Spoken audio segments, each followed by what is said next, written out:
இந்த ஆடிக்கு நம்ம சென்னை சில்க்ஸ்ல up to 50% off combo offer, uniform sari collections எல்லாம் சேர்ந்து சேவிங்ஸும் பிளாஸ்ட், கலெக்ஷன்ஸும் blast.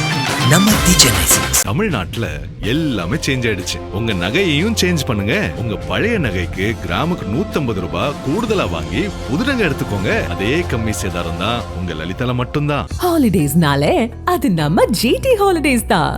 GT Holidays, South India's #1 travel brand. You know you are special when you're with GT Holidays. Uttar Pradesh மாநிலம் அயோத்தியில் அமைந்துள்ள பிரசித்தி பெற்ற ராமர் கோயிலில் பக்தர்களின் நன்கொடை மற்றும் காணிக்கை பணம் மோசடி செய்யப்பட்டதாக எழுந்த புகாரை அடுத்து சிறப்பு விசாரணை குழு மூலம் தீவிர விசாரணை நடைபெற்று வருகிறது. இந்த முறைகேடு தொடர்பாக இதுவரை 8 பேர் கைது செய்யப்பட்டுள்ளனர். அவர்களிடம் நடத்தப்பட்ட விசாரணையில் பல கோடி ரூபாய் பணம், கிலோ கணக்கான தங்கம் மற்றும் வெள்ளி நகைகள் திருடப்பட்டிருப்பது வெளிச்சத்திற்கு வந்துள்ளது. கோயில் காணிக்கை என்னும் பிரிவில் பணியாற்றிய ஊழியர்கள் சம்பந்தப்பட்ட இந்த மோசடியில் பக்தர்களின் பக்தி நிதியை சொந்த செலவுக்கு பயன்படுத்தியதாக குற்றம் சாட்டப்பட்டுள்ளது. லவ்குஷ் மிஸ்ரா, அனுகல் மிஸ்ரா, அவினாஷ் சுக்லா, மனிஷ் யாதவ், ராம்சங்கர் யாதவ், சுபாஷ் சந்திர ஸ்ரீவஸ்தவா, கருணேஷ் பாண்டே உள்ளிட்டோர் கைது செய்யப்பட்டுள்ளனர். இவர்களிடமிருந்து சுமார் ரூபாய் 80 லட்சம் பணம் மீட்கப்பட்டுள்ளது. மேலும் பலர் மீது வழக்கு பதிவு செய்யப்பட்டு விசாரணை விரிவடைந்து வருகிறது. இந்த விவகாரம் வெளியான பின்னர் காணிக்கை எண்ணும் பணியில் ஈடுபட்டிருந்த ஊழியர்கள் மத்தியில் பெரும் அச்சம் ஏற்பட்டது. மொத்தம் 40 பேர் பணியில் இருந்த நிலையில் 50%த்திற்கும் மேற்பட்டோர் தங்கள் பணியை ராஜினாமா செய்துள்ளனர். தற்போது 15 முதல் 20 பேர் மட்டுமே பணியில் உள்ளனர். இதனால் கோயில் நிர்வாகத்துக்கு பெரும் சிரமம் ஏற்பட்டுள்ளது. கோயில் நிர்வாகம் இதுகுறித்து விளக்குகையில், காணிக்கை எண்ணும் பணியில் ஈடுபட்ட ஊழியர்கள் விசாரணைக்கு அழைக்கப்படுவார்கள் என்ற அச்சத்தில் ராஜினாமா செய்துள்ளனர்.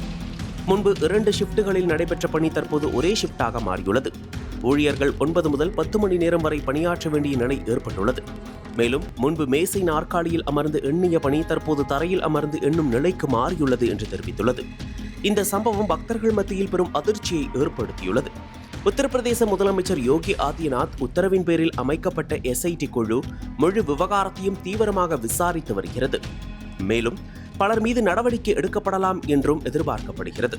ராமர் கோயில் பக்தர்களின் நம்பிக்கைக்குரிய இடமாக திகழ்வதால் இந்த மோசடி விவகாரம் முழுமையாக விசாரிக்கப்பட்டு குற்றவாளிகள் மீது கடுமையான நடவடிக்கை எடுக்கப்பட வேண்டும் என்பது அனைவரின் எதிர்பார்ப்பாக உள்ளது.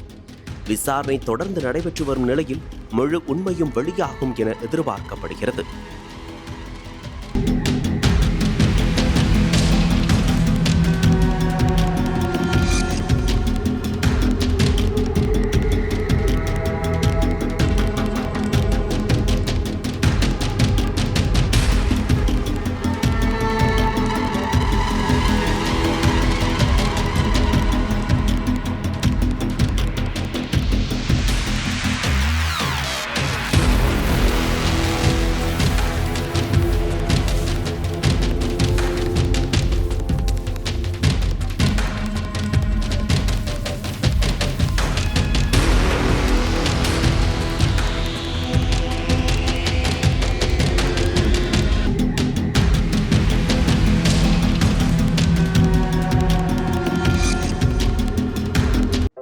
நக்கீரன் டிவிக்கு சப்ஸ்கிரைப் செய்யுங்கள்.